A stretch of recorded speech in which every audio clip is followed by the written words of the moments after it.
Hello, নমস্কার বন্ধুরা। আবারও আজকে চলে আসলাম আমার একটি নতুন ব্লগ নিয়ে। আমি প্রিয়া ধানবাদ থেকে উপস্থাপনা করছি। আশা করি আপনারা সবাই ভালো আছেন, সুস্থ আছেন। সকালবেলাটা শুরু হয়ে গেছে। সকালে সবাই ফ্রেশন আপ হয়ে গেছি। একটু সুজি বানিয়ে নিলাম। এখানে বাবা ছেলের পছন্দের সুজি, দুধ সুজি। আর বাবা ছেলেকে কত আদর করছে, হাম্পুটু গাম্পুটু। মানে এই রাত্রেটুকু পায় বাবাকে, আর সকালে আবার একটুখানি সেই। আর এই দেখুন, প্রিয়াংশু আজকে ফিশ ড্রয়িং করেছে নিজে নিজে। একদিন শেয়ার করব ও দেখে দেখে কেমন ড্রয়িং করে, মানে আমি করি আর আমার ইনস্ট্রাকশন শুনে ও করে, সেটা অবশ্যই আপনাদের সাথে শেয়ার করবো। আপনাদের নমো করে দিল প্রিয়াংশু। এখানে প্রিয়াংশুর বাবাকে বললাম, হ্যাঁ গো আমার খাবারটা রেডি হয়ে গেছে, বানানো হয়ে গেছে, তুমি খাবে না? বললো হ্যাঁ নিয়ে আসো, আমি এখানটা করে দিচ্ছি। বললাম দরকার নেই। অ্যাকচুয়ালি কি, একা হাতে সব কাজ করি তো ওর বাবারও খারাপ লাগে, আর শরীরটা আমার অনেক দিন ধরেই ভালো নেই, তো সেই কারণেই। যাই হোক, ওর বাবা যতটুকু সময় পায় বলি আপনাদের যে হেল্প করে দেয়। একা হাতে পুরোপুরি সংসার সামলানো উইথ আ টডলার, এটা সবসময় মনে রাখা আমাদের দরকার, যে টডলারকে নিয়ে মানে মারাত্মকভাবে সংসারটা সামলাতে হয়। তো সেই হচ্ছে ব্যাপার। ওর বাবা এখন ওর সাথে একটু খেলু করে নিচ্ছে। ওর খেলাটাই না, ওর পড়াশোনা নিয়ে। প্রত্যেকটা জিনিস ওর পড়াশোনার ইকুইপমেন্ট নিয়ে ওর অ্যাক্টিভিটিস। এই যে এবারে বাবাকে যেমন প্লেটে দিতে হবে, সেরকম ছেলেকেও তো দিতে হবে, না তো ছেলের পছন্দ হবে না। আমি বলছি একটু হাওয়াতে ঠান্ডা করতে হবে, একটু আমি ওটাকে সরিয়ে সরিয়ে দিই। ও বুঝবে না, প্রথমে বোঝার চেষ্টা করলো না, তারপরে কি ডান্স দেখছেন। দুধ সুজি খুব ভালোবাসে খেতে, অনেকেই ভালোবাসে, আমার খুব ভালো লাগে না। সুজির হালুয়া ওর খুব ভালো লাগে। ওর বাবাও ছোটোবেলায় আমি আমার শাশুড়ি মায়ের কাছ থেকে শুনতাম, আর দেখেওছি এসে বিয়ের পর ওর বাবা এই সুজির হালুয়া খুব ভালোবাসে। আর ওর বাবার জন্য কি করতো শাশুড়ি মা, যেমন কাজে বেরিয়ে গেল, যখন বিয়ে হয়নি আমি মানে আমার, তখন আমি বলছি আমার শাশুড়ি মা বানিয়ে না সুজিটাকে কি শক্ত করে বানিয়ে বরফি আকারে কেটে ফ্রিজে, নয়তো নর্মাল যখন ফ্রিজ ছিল না স্টোর করে রাখতো। ওর বাবা কাজ থেকে এসে মিষ্টি খেতে যেহেতু ভালোবাসে, ওই সুজির বরফিগুলো খেত। তারপরে যখন দূরে কাজে যেত, তখন আবার শাশুড়ি মা একটুখানি রাত্রিবেলায় আলুর পরোটা, ট্রেন জার্নি করবে রাত্রিবেলায়, তো একটু সুজির বরফি বানিয়ে টিফিন কৌটো করে পাঠাতো। আজ আমার শাশুড়ি মা এটা শুনলে ভাববে যে হ্যাঁ আমার মনে আছে সেই দিনগুলো। সত্যি এই দিনগুলো ভোলা যায় বলুন? মা তার সন্তানের জন্য যেরকম করেছে, যেটা আমি দেখেছি, তো সেটাকে আমি ভুলতে পারি? সেটা কখনো ভুলতে পারি না। মায়েরও দেখবেন এই ব্লগটা যখন দেখবে, আমার শাশুড়ি মা প্রত্যেক দিন আমার ব্লগ দেখেন আর কমেন্ট করেন। উনি ঠিক বলবেন যে তার ওই পুরনো দিন, পুরনো স্মৃতি সে মনে করে নিল আবার। তো সেটাই হচ্ছে ব্যাপার। সন্তানের না বাবার প্রতি খুব ভালোবাসা হয়, তো এর না সব কিছুই দেখছি বাবার মতন। বাবা যেরকম চটকে ভাত মাখবে, বাবা যেরকম ফুড হ্যাবিটস ওর বাবার অমনি। ওর বাবা বিস্কিট খেতে ভালোবাসে, ও বিস্কিট খেতে ভালোবাসে, যেটা জানি হেলদি ফুডের মধ্যে না। কিন্তু আমরা তো মধ্যবিত্ত পরিবারের, আমরা সব রকম খাবারই দিই প্রিয়াংশুকে। সত্যি বলতে গেলে অত নিয়ম মেনে হয় না। যাই হোক, এর মাঝখানে একটু ব্লিঙ্কিট অর্ডার দিয়ে দিয়েছিলাম। আমি আপনাদের কি দেখাচ্ছি দেখুন। ব্লিঙ্কিট আমাদের হলিডে হোমওয়ার্ক দিয়েছে। দেখুন কী কী পড়াশোনা করতে হবে, ভালো করে এগুলো পড়ে নেবেন তো ভালো করে। কার্সিভ হ্যান্ড রাইটিং, আর ওখানে টেবলস আছে, আর এখানে আমাদের নাম্বারসগুলো অ্যাডিশন আছে, আর কি কী আছে এগুলো সব পড়াশোনা করে নেবেন, বুঝতে পারলেন? নয়তো কিন্তু আমি বকু বকু করবো। একসময় টিচার ছিলাম, আর এখন আমি সবাইকে টিচ করতে বসে গেলে কিন্তু সবার মাথা খারাপ হয়ে যাবে। আর এই যে যাই হোক, আপনাদের সাথে একটু মজা করে নিলাম। কখনো সুখ, কখনো দুঃখ, এই নিয়েই তো আপনাদের সাথে গল্প। কখনো কাঁদি, কষ্ট পাই মায়ের জন্য, তো কখনো আনন্দ উপভোগ করলে আপনাদেরকে জানাই। প্রিয়াংশু গুছিয়ে রাখছে জিনিসগুলো, ওর বাবা বের করে দিল, ওর বাবা এবারে কাজে বেরিয়ে যাচ্ছে। তাই যাবে দুগ্গা দুগ্গা, না তো লাগিয়ে দেবে। এসো এসো এসো। আচ্ছা আচ্ছা, আমি একটু প্রিয়াংশুকে পড়া দিয়ে দিচ্ছি। স্কুলেও যেতে পারেনি, তার কারণ হচ্ছে মানে প্রচুর বৃষ্টি, আর তখন ঝড় বৃষ্টি হচ্ছিল, তাই জন্য যেতে পারেনি। তা আমি ওকে ওর পড়াগুলো দিয়ে দিচ্ছি। তো ঠিক আছে, ও পড়ে নেবে।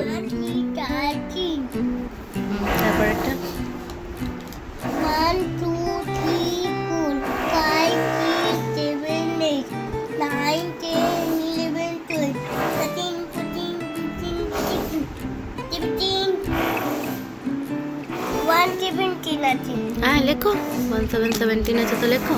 1 1 17 অনেকদিন এমনি লিখেন, এমনি আর এমনি আর এমনি। খুব সুন্দর। তারপরে মানে 1 আছে। 1 1 তারপরে তারপরেরটা লেখো, তারপরেরটা লেখো। 1 2 3 4 4 এখানে দিয়েছি রাইট 1 to 50 লেখো। লাইভ 1 হ্যাঁ 1 থেকে 50 লিখে দাও। এসে গেলাম রান্নাঘরে। কথা কি বলবো, ঘরে কাজ চলছে জানেনি, যে বাড়িতে আছি সেখানের কাজ চলছে। এই কালকের একটু লুচি আলুর তরকারি রয়ে গেছে, ওটা খাবো, তো সেটা নিয়ে নিলাম। চলুন, প্রিয়াংশু পড়ছে, ওর কাছেই যাচ্ছি, ওখানে আমি খাবো, তারপরে ঘরে টুকটুক করে কাজ করব। চলুন হ্যাঁ, বসি, খাওয়া দাওয়া হোক। আর এখানে প্রিয়াংশু সোনা পড়ছে, দেখুন। আমি এবারে এসে গেলাম, প্রিয়াংশু ওখানে লিখছে, আমি এখানে এসে গেলাম। সুজির বাসন, তারপরে আমি যেটা খেয়েছি সেগুলোর সব বাসনপত্রগুলো একটুখানি ভিজিয়ে রাখি, তাহলে ধুতে সুবিধা হবে, যেই ধুক তার জন্য সুবিধা হয়। তো সেই কারণেই এটা ভিজিয়ে রাখলাম। সে যখন আমার বাবা ছিল সে তখন ধুলো, তখনের জন্য সুবিধা। আমার মা ছিল তখন যদি ধুচ্ছে, আমার স্বামী ধুচ্ছে বা আমি ধুচ্ছি, বা যে কোনো কেউ যখন কেউ ঘরের মেড কাজ করবে, এরকম করে রাখলে কি বলুন তো, সবার জন্য সুবিধা হয়। প্রিয়াংশু আমাকে ওখানে পড়ছে আর এক একটা করে কথা বলছে। আমি না এই জিনিসগুলো এখন ঠিক ঢেলে দেবো, তাই জন্য ব্লিঙ্কিট থেকে যেগুলো এনেছি সেগুলোর সবার আগে কাজ আছে আমার ঢেলে দেওয়া। সবচেয়ে আগে আমি খুঁজছি ছাতু, যেটা আমি প্রায় সময় প্রিয়াংশু খায়, আমার হাজব্যান্ড খায়, আমি খাই, তো আমি একটু কম খাই, আমি মুড়িটা খাই। তো এটা দেখলাম না, এটা তো ছাতুর ডাব্বা নয়, এটা দেখলাম মসুর ডালের ডাব্বা। তো এই ডাব্বাটা আনলাম, ঠিক আছে দাঁড়া, ছাতুর ডাব্বাটা খুঁজছি। ছাতুর ডাব্বাটা জাস্ট আজকেই আমার শেষ হলো, আমি একটা রান্না করবো বলে ওটা বের করেছিলাম। তো ঠিক আছে, আমি এখানে ঢেলে দিই। তো আমি আগের দিনই এটা ধুয়েছিলাম, ওই জন্য আমি সবসময় ডাব্বা ধুয়েই রাখি। আজকেই শেষ হলো, আবার আমার একটু লাগবে ওটা আরেকটা রান্নাতে, ওই জন্যই আমি ছাতুটা আরও ডাব্বাতে ঢেলে রাখছি, যাতে ডাব্বাটা এখন চেঞ্জ করছি। এটা ধুলে এখন শুকাতে হবে, না শুকালে এবার মুশকিল। এই ছাতুটা ঢুকিয়ে রাখছি, তারপরে নিউট্রাল এটা ঢালতে হবে, এইসব ঢেলে নিতে হবে। প্রত্যেকটা জিনিস প্রত্যেকটা জায়গায় প্রপার ওয়েতে থাকলে পরে কাজ করতেও সুবিধা, নিতে সুবিধা, যে কোনো মানুষ এসে ওটা পেয়ে যাবে। তো সেটাই। আর রান্নাঘর আমাদের সবচেয়ে আদরের জায়গা, ভালোবাসার জায়গা, প্রত্যেকটা গৃহিণীর একটা আদরের জায়গা, ভালোবাসার জায়গা, সে সাজিয়ে রাখতেই পছন্দ করে, তাই না? প্রিয়াংশুকে আমি 2 দিন ধরে না ফাওয়েল ওয়ার্ডসগুলো শেখাচ্ছি, এই দেখুন। সরি মাম্মা ইটস ওকে বেটা। সরি কেন বললো বলুন তো প্রিয়াংশু? তার কারণ হচ্ছে হাই উঠিয়েছে। ব্যাট এঁকে দিয়েছি, ক্যাটটা আগের দিন হয়েছিল, আপনাদের সাথে শেয়ার করেছিলাম, এই যে ক্যাট করিয়েছিলাম। তারপরে ও তো নিজের নেম লিখতে পারে, ভাওয়েল সাউন্ডসগুলো লিখতে পারে, কী হয় এগুলো নিজে করেছে। তারপরে ব্যাট, আর প্রত্যেক দিন একটু কালারিং চাই, তো এটা দিচ্ছি। আজকে এ ভাওয়েল ওয়ার্ডস বা এ ভাওয়েল সাউন্ডস যেটা বলে না, সেটা ওকে স্টার্ট করিয়েছি। হ্যাঁ ঠিক। তো এ ভাওয়েল সাউন্ডে ক্যাট, ব্যাট, র্যাট, ম্যাট করিয়েছি। কান ধরে সরি না, এমনি বলতে হয়। এখন আমি সেটাকেই দিলাম, C A T cat, B A T bat, R A T rat, M A T bat, এমনি করে আমি প্রিয়াংশুকে পড়াই। চলো চলো লেখো। হ্যাঁ ইটস ওকে। না চুলকু করলে সরি বলতে নেই। চলো লেখো, সিএটি ক্যাট লেখো, বলে বলে। পেন্সিল ঠিক করে ধরো। এ টি ক্যাট ভেরি গুড, তুমি লেখো। হ্যাঁ আমি কাজ করি, তুমি লিখে। যখন পড়া হয়ে যাবে, যখন তুমি মাংকিটাকে নেবে, তখন আমিও মাংকিটাকে নেব। আচ্ছা ঠিক আছে, পড়ে নাও। সবাইকে দেখাবে। আচ্ছা ঠিক আছে, তুমি লিখে নাও, এখানে সিএটি ক্যাট লিখে নাও। সি এ টি ক্যাট। সুন্দর করে লিখবে, হড়বড়ি নয়। এ টি ক্যাট। এই যে এই দরজাটা দেখছেন না, এটা আমার খড়গপুরের বাড়ির দরজা। এই নিচটা না জল খেয়ে খেয়ে ক্ষয় হয়ে গেছিলো, বাবা এটা বানিয়ে নিচ্ছে, কারণ ছুঁচো ঢুকে যাচ্ছে প্রচণ্ড, আর অনেকটা জলটা খেয়ে এটা হয়ে গেছে। তো কিসের জন্য জল খেয়েছে, কেমন করে হয়েছে, এটা পরে একদিন গল্প করব। যাই হোক, বাবা এটা বানিয়ে নিচ্ছে। যখনই বাবা থাকে 10 দিনের জন্য থাকুক, 5 দিনের জন্য থাকুক, ঘরটা যদি ঠিক মতন থাকে না ভালো হয়। ঘরে না থাকলে জানেন, ঘরের এই সব কাজ অনেক পেন্ডিং হয়ে যায় আর ঘর খারাপ হতে থাকে। এবারে আনুষঙ্গিক চারপাশের কিছু এনভায়রনমেন্টের ডিস্টারবেন্সের জন্যও খারাপ হয়। কিছু হচ্ছে নিজের না মেনটেনেন্স করার জন্য খারাপ হয়। তো এই হচ্ছে ব্যাপার। যাই হোক, বাবা ওইটা বাড়িয়ে নিচ্ছে যে বাবার থাকতেও সুবিধা হবে, আর আমরা যখন যাব বাচ্চাটা ছোট তো তো তার জন্য সুবিধা হবে। এই দেখুন না, ধরুন বাবা এখন রাত্রে ঘুমাচ্ছে, কোনো পোকামাকড় এসে যদি ঢুকে থাকে তখন কি হবে, সেই কারণে এটা বানিয়ে নিচ্ছে। আমি এখানে বাসনপত্রগুলো ফটাফট করে ধুয়ে নিচ্ছি। ধুয়ে নিয়ে আজকে একটা দুর্দান্ত রান্না করবো আর আপনাদের সাথে শেয়ার করবো। আমাকে কিন্তু জানাবেন কারা কারা এই রান্নাটা খেতে ভালোবাসেন, মানে এই খাবারটা খেতে ভালোবাসেন সেটা জানাবেন। দেখে হয়তো মনে হবে যে কী খাবার খাচ্ছি, কিন্তু আমার জন্য না এটা অমৃত সমান। আপনারা কারা খেতে ভালোবাসেন অবশ্যই জানাবেন এই খাবারটা। টকবকো টকবকো টকবকো টকবকো করে ফুটতাছে, কি আনন্দ হইতাছে আমার মনে, জানেন? সত্যি আমি এই ভাত খেতে খুব ভালোবাসি। বেশ ভাতে সব রকম সবজি দিয়ে সিদ্ধ করে নেবো, নামিয়ে ঘি দিয়ে সুন্দর কাঁচা লঙ্কা দিয়ে মেখে খাবো। একটু ঝাল ঝাল লাগবে, টক টক লাগবে, নোনতা নোনতা লাগবে, ব্যাস। আমার ছেলেটিও হয়েছে ওরকম, যেমনটি দিই অমনিটি খায়। আপনারা কারা কারা এমনি খেতে ভালোবাসেন আমাকে কমেন্ট করবেন তো, অবশ্যই কমেন্ট করবেন। আমার সোনা সোনা এখন কি করবে? বলো বলো, সবাইকে বলো, বলতে হবে। এইদিকে তাকাও। জল বলবো। আচ্ছা সোনা, জল ভরো। কাজবাজ সব শেষ হয়ে গেছে, ঘর পরিষ্কার করে নিয়েছি, ঘরটা মুছে নিয়েছিলাম, বসে বসে ঘরটা মুছে নিয়েছিলাম আজকে।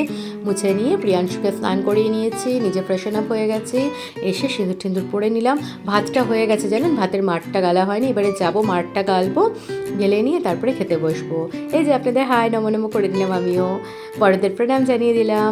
আর এই যে এখানে ভাতটা না হয়ে গেছে, এবারে মাঠটা গেলে নেবো। আমরা এসে গেলাম, এই যে পটল আলু টমেটো সব দিয়ে ভাতটা বের করে নিয়েছি। এবার ভালো করে মেখে নিই, তারপর প্রিয়াংশুকে খাওয়াচ্ছি, তখন ওর এক্সপ্রেশন দেখবেন, ঠিক আছে? এই যে প্রিয়াংশু এসে গেছে, এই যে জানতো না, এই যে পটলটা তো আমি চুড়ো ছাড়িয়ে নিয়েছিলাম, তার এই যে টমেটোর খোসাটা না বের করে নিলাম টমেটো থেকে, বুঝতে পারছেন? আর চিপে চিপে নিচ্ছি, এটা বাদ করে রাখলাম। আর এই যে এখানে নুন নিয়ে নিয়েছি, এখানে ঘি দিয়ে দিয়েছি, এইগুলো মেখে নিই ভালো করে। লঙ্কা নিচ্ছি না, প্রিয়াংশু খাবে, আর লঙ্কা আমিও খুব পছন্দ করি না। ও প্রিয়াংশু করো না, প্রিয়াংশু করো না বাবাই, না দেখাতে হবে না। এইবারে ভালো করে মেখে নেব, খুব গরম জানেন, খুব গরম। আমি নিজে হাতে খাবো। আচ্ছা, প্রিয়াংশু নিজে হাতে খাবে, মেখে নিই তারপরে দেবো। চলুন মেখে নিই তারপরে দিই। এই যে ভালো করে মেখে নিয়েছি, এবার প্রিয়াংশু আর আমি খেয়ে নেবো। এখান থেকে আধা করে দিচ্ছি, এমনি করে প্রিয়াংশুর আর আমার করে দিচ্ছি। না বাবু দাঁড়াও দাঁড়াও দাঁড়াও দাঁড়াও দাঁড়াও, এখন না এখন না, ফোনটাকে সরিয়ে ফোনটাকে সরিয়ে নাও, ফোনটাকে সরিয়ে নাও। এই যে প্রিয়াংশু আর আমারটা নিয়ে নিলাম, এদিকে প্রিয়াংশুর আছে একটু খুলে খুলে রাখছি, তাহলে কি ও খেতে পারবে। হ্যাঁ দাঁড়াও, আর ওকে না পটলের বিচিগুলো দিচ্ছি না, তাই পটলের বিচিগুলো সরিয়ে দিলাম। ওরটা এমনি দেওয়া আছে, এরপরে ও এদিকে খাবে, আমি এদিকে খাবো, আমরা দুজনে খেয়ে নেব সুন্দর করে আমাদের ভাত। বাস আর কি চাই বলুন? আর কেউ আচ্ছা আর একটু দেবো, কেউ চাইলে না সর্ষের তেল দিয়েও মাখতে পারেন, বুঝলেন? দাঁড়াও দাঁড়াও দাঁড়াও, আমি নিয়ে যাচ্ছি। এই যে এবারে প্রিয়াংশু খাবে, প্রিয়াংশু নাও খাও, সবাই দেখবে আমার সোনা কেমন খায়। অপ্প করে নাও, গরম আছে, হ্যাঁ অপ্প কোলে, অপ্প কোলে। ভালো লাগছে মা? কেমন লাগলো বলো সবাইকে? এদিকে তাকাও। চলুন খেয়ে নিই, আবার বিকেলে আসবো আপনাদের সামনে। উঠেছে বাউল বাতাস, আজিকে হলো সাথী, সাত মহলার স্বপনপুরে নিভিল হাজারো বাতি। ঝড় উঠেছে বাউল বাতাস, আজিকে হলো সাথী, সাত মহলার স্বপনপুরে নিভিল হাজারো বাতি। ঝড় উঠেছে রৌদ্র বিনার ঝঙ্কারেতে, ক্ষুব্ধ জীবন উঠিল মেতে, সকল আশা রঙের নেশায় উঠল মাতামাতি, ঝড় উঠেছে। এই ছিল আমার সোনা বাবা, মানে আমার শ্বশুরমশাই যে গানটা করলেন। কেমন লেগেছে জানাবেন। ওনার বয়স অনেক, 84+ এখন ওনার চলছে। উনি এত সুন্দর গান করেন না, অবাক করা গান। আর এই রেসিপিটা পরে শেয়ার করবো, রাত্রের ডিনার আমাদের এটা হয়ে গেছে। চলুন আজকের ব্লগটি এই পর্যন্ত। সবাই সুস্থ থাকবেন, ভালো থাকবেন, টাটা।